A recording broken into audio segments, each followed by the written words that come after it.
Stop playing with them, ooh.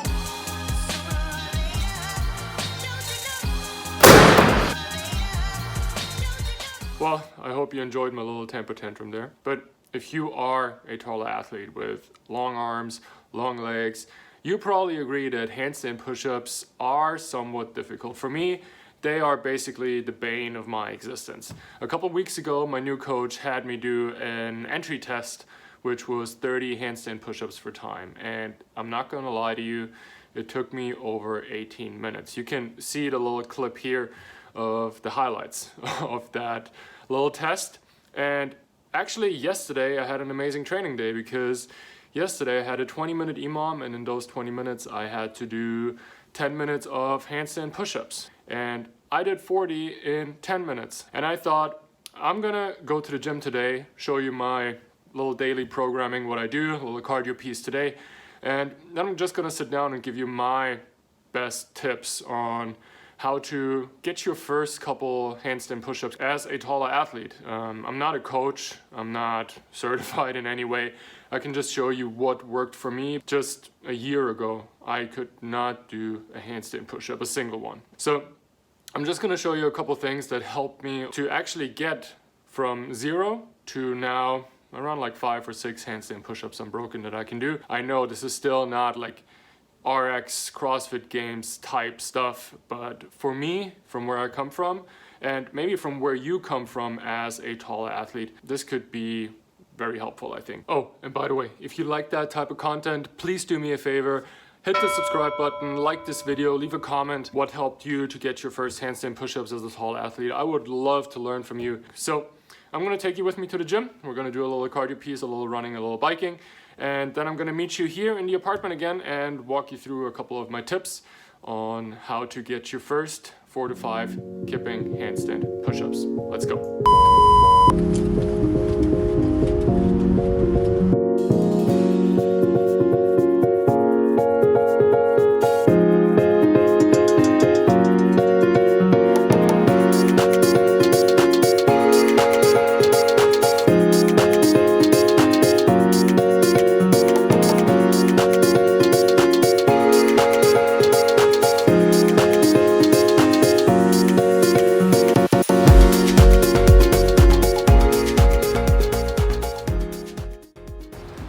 Whew, that was something.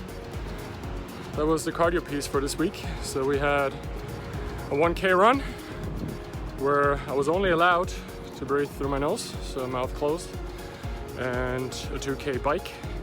I tried this like wattproof thing that you just saw, but by the time I came back from my run, disconnected again from the bike, so that didn't work, so I have to try that again next time. It was good today, because usually what I'm doing is these runs are supposed to be easy, these runs are supposed to be slow, and I'm usually not taking them slow.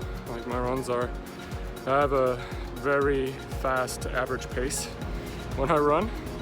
So my coach made me breathe through my nose to force me to run slower. And it's good to kind of get me used to running again and running slower with my half marathon coming up. I'm actually right now shooting a video documenting the journey of me running a half marathon without any running training, and I'm gonna take my CrossFit workouts to kind of prep for the half marathon, which will be interesting. Those 4K were already like very painful with the bike in between, so we'll see how that goes.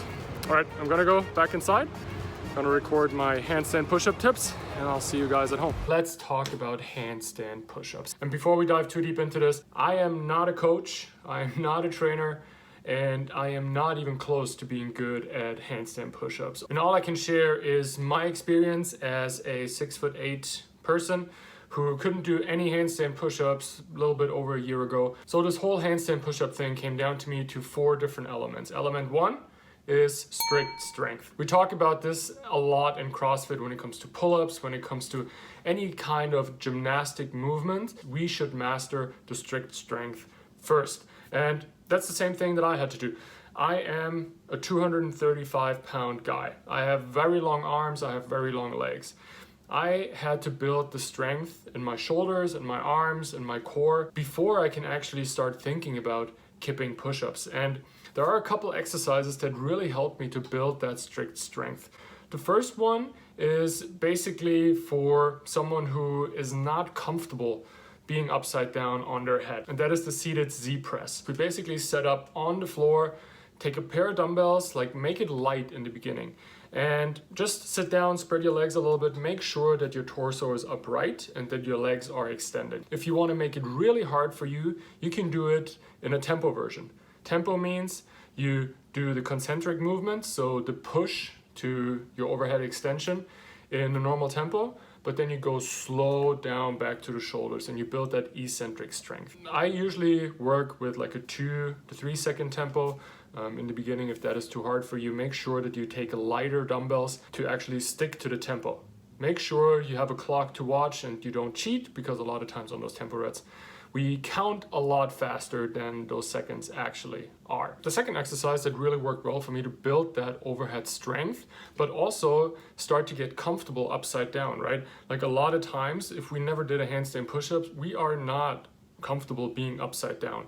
We are not comfortable like getting our head down to the mat because we're scared of like maybe hurting our neck, hurting our back, hurting our head. And this exercise, the negative handstand push-up, actually helps really well to overcome that fear and actually to get comfortable upside down, and at the same time work on your strict pressing strength. So you basically just take a mat or an ab mat, whatever, something soft, and once you're up there, you slowly lower your head down to the mat, like as slow as possible. Again, 3, 4, 5 seconds maybe. And while you go down, make sure that you try to tuck in your elbows. Here you can make it obviously a bit harder for yourself. Same setup, but what we do now, usually I take a set of 45-pound plates to put on both sides of the mat. Do the same thing, kick up to the wall, slowly lower my head down to the mat, and then kick off the wall. We're not worrying about like pushing up right now. We just want to lower our head to the mat. And that brings me to the second element of the whole thing, of what helped me to become better at handstand push-ups, being comfortable upside down. So we just talked about this. Make sure that you spend as much time as possible upside down. Even in class, when there's a workout program that has handstand push-ups in there, and maybe the scaled version is hand release push-ups or ring push-ups or regular push-ups. If you know that you want to work on your handstand push-ups, find a scaled movement that actually allows you to be upside down, such as the box pipe. For that, you basically just use a regular box that you use for box jumps at the gym. So if you are a tall person, like I'm talking 6'4" and taller, make sure that you use the 30-inch box on this exercise, and make sure that your upper body is as perpendicular to the ground as possible. I'm mimicking as much as possible the handstand push-up. If that angle or that distance to the box is like too close for you and too hard for you and you can't do basically the workout at all, you can also just take a couple steps forward. The further forward you walk away from the box, the easier it will be to push out of this tripod position, but always make sure, even in that position, to achieve full lockout. And that brings me to the third element of what really helped me, and that is hand positioning. As you can see here, a lot of times we choose our hand positioning too close to the wall, and usually what happens then is that we bounce our butt against the wall and we fall off the wall. We don't even get into kicking out, as you can see here. The other thing that I tried to do is to be as far away from the wall as possible. Sometimes I actually pulled the mat away from the wall to create even more distance. What happens then is you are not in a good angle anymore with your body in your tripod position to actually push out of the handstand push-up. So you can see it here. I kick up, I'm very far away from the wall.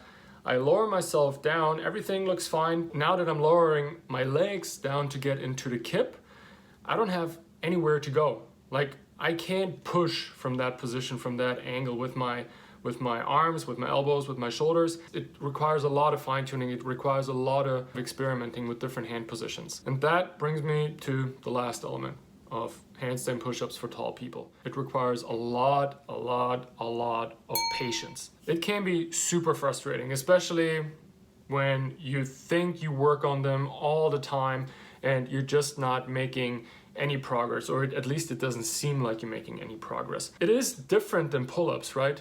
When I was struggling with pull-ups and I asked around, hey, what can I do to get better at pull-ups? People told me, do more of them.